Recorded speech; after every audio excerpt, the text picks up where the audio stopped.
Apakah Anda melihatnya sebenarnya pertumbuhan ekonomi Amerika Serikat yang masih solid ini somehow adalah seperti pedang bermata dua, Pak David?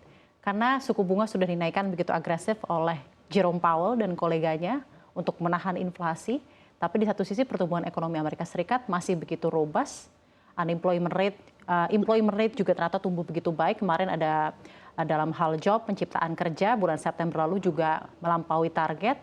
Bagaimana Anda melihatnya ini terhadap kebijakan dari moneter The Federal Reserve yang memang sudah gembar-gembor menaikkan suku bunga untuk menahan inflasi, Pak David?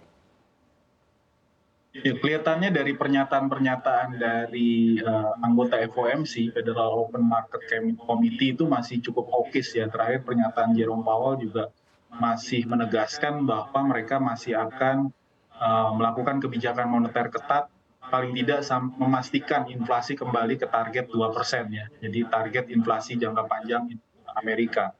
Namun kita lihat memang ada satu wild card yang mungkin sulit ditebak ke depan, bagaimana perkembangan dari konflik Timur Tengah.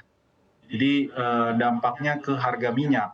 Karena kalau kita lihat memang ini ada perbedaan ya, kalau kita lihat dari periode 2010 ya dengan periode sekarang, di mana waktu 2005-2010 Amerika itu bukan penghasil minyak yang dominan di market. Jadi produksi minyak Amerika itu hanya sekitar 5 sampai 6 juta barrel per hari kala itu ya. Sekarang Amerika menjadi penghasil minyak yang dominan, nomor satu di dunia, nomor dua adalah Rusia, baru Saudi Arabia.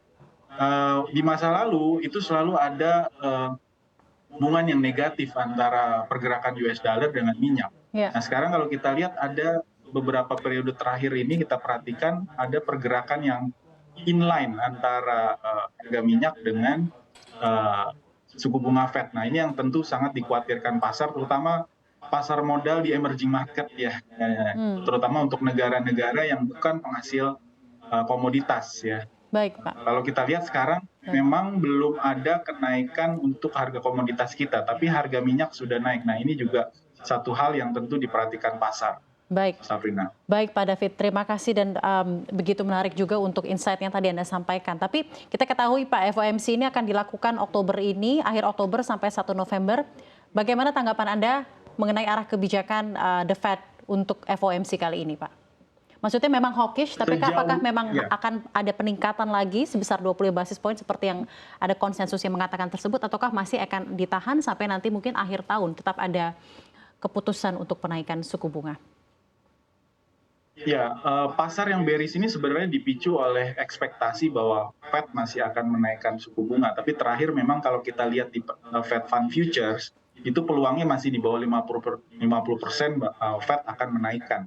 Tapi kalau melihat data kemarin bahwa GDP Amerika Serikat masih cukup solid, pasar tenaga kerjanya juga relatif oke, kemungkinan ini sih probability-nya cukup besar ya. Kalau saya perhatikan juga kelihatannya Fed masih konsisten ingin agar inflasi itu benar-benar dipastikan bisa turun ke posisi target jangka panjangnya yang 2%. Jadi kemungkinan kenaikan itu masih ada sampai sejauh ini, tapi kita tahu nanti sampai tanggal 2 November masih ada beberapa data lain yang mungkin akan keluar, termasuk data PCE ya, Personal Consumption Expenditure yang akan dirilis akhir minggu ini. Ini juga satu hal yang tentu diantisipasi pasar, karena Fed biasanya sangat memperhatikan data PCE ini, Sabrina. Baik, terima kasih banyak Pak David. Saya juga akan kembali lagi ke Mas Chandra. Mas Chandra, bagaimana tanggapan Anda mengenai FOMC yang bentar lagi akan dilaksanakan juga oleh The Fed, Pak?